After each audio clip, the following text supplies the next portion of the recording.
Dobré vzťahy účinkujú lepšie ako lieky. A to platí hlavne vtedy, ak sa oproti sebe postavia členovia rodiny, alebo kolegovia z práce, alebo susedia, čiže tí, ktorí nemôžu len tak jednoducho za sebou plesnúť dverami a odísť na druhý kraj sveta. Pretože ich životy skrátka spolu nejakým spôsobom súvisia a ešte dlho súvisieť budú.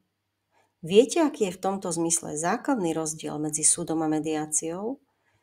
Súd rieši minulosť, čo bolo, kto čo urobil alebo neurobil a rozhodne. Ale už nerieši, aký dopad bude mať rozsudok na vzťah a život účastníkov. Mediácia, tá rieši hlavne prítomnosť a budúcnosť. Samozrejme, je potrebné sa do minulosti nakrátko vrátiť a vydiskutovať si situácie, ktoré boli náročné a ktoré stoja za vzniknutým konfliktom. Ale potom je cieľ úplne iný. Dohodnúť sa ako ďalej. Vezmime si za príklad rozvádzajúcich sa manželov, ktorí sa nevedia dohodnúť na tom, ako sa budú po rozvode starať o svoje deti.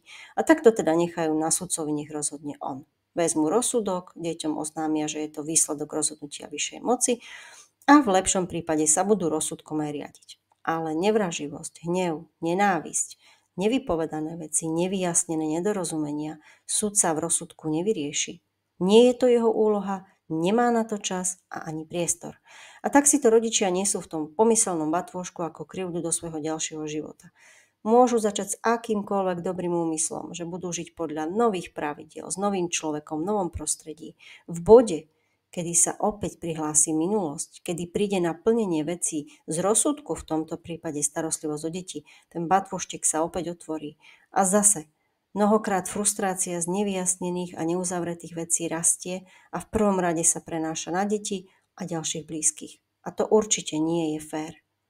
Čo ak by mali rozvádzajúci sa rodičia príležitosť pochopiť a byť pochopení a dohodnúť sa na starostlivosti o deti presne podľa ich vlastných potrieb a možností a hlavne podľa potrieb a možností detí. Veď kto iný o tom môže vedieť viac ako oni sami? Stačí len trošku dobrej vôle a sadnúť si k tomu. Ako mediátor zažívam opakovane jednu fascinujúcu vec a dúfam, že to tak ešte dlho zostane. Pri prvom stretnutí sedia pri mojom stole na prvý pohľad cudzí ľudia. Teda lepšie povedané odcudzení ľudia. Sadnú si od seba čo najďalej, doslova je vidieť, ako sa boja toho, aby sa im nestretli pohľady. A po poslednom stretnutí pri odchode muž podrží žene dvere. Vtedy mám naozaj husiu kožu a vravím si, že áno, má to zmysel. Vidím dvoch ľudí, ktorí majú za sebou spoločnú minulosť. Mnoho krásnych vecí, aj mnoho náročných situácií. Určite aj mnoho toho, v čom sa nezhodnú. Ale vďaka tomu, že mali príležitosť otvorene hovoriť o tom, ako jednotlivé situácie vnímali, čo ich zraňovalo, aké obavy majú, aké otázky si potrebujú zodpovedať, aké potreby mali a aké majú dnes. Dokážu sa na seba pozrieť úplne inak. Áno, ak je vzťah minulosť, tak v tom pohľade už nie je láska, ale je tam rešpekt. A ten im aj ich deťom môže priniesť naozaj obrovskú úľavu. Nie, mediátor nie je čarodejník, ktorý dokáže napravať zničené vzťahy, ale prítomnosť tretej strany v konflikte pôsobí tak trochu zázračne. Tak si na záver požičiam ešte jeden príbeh zo Stredného východu od známeho amerického autora a experta na vyjednávanie Williama Uryho. Jeden otec zanechal ako dedičstvo svojim 3 synom stádo 17 tiel. Najstaršiemu synovi polovicu stáda, druhému synovi tretinu stáda a najmladšiemu synovi 9 stáda. Trval len na jednej veci, aby si stádo rozdelili presne tak, ako povedal.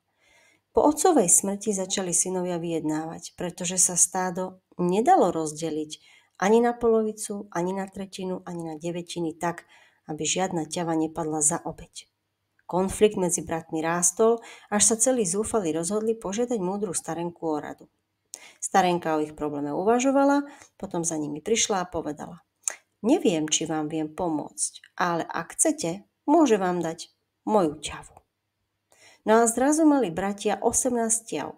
Ľahko si potom najstarší zobral polovicu zo stáda 9 ťav, prostredný si vyčlenil svoju tretinu 6 ťav a najmladší si vypočítal 9 2 ťavy.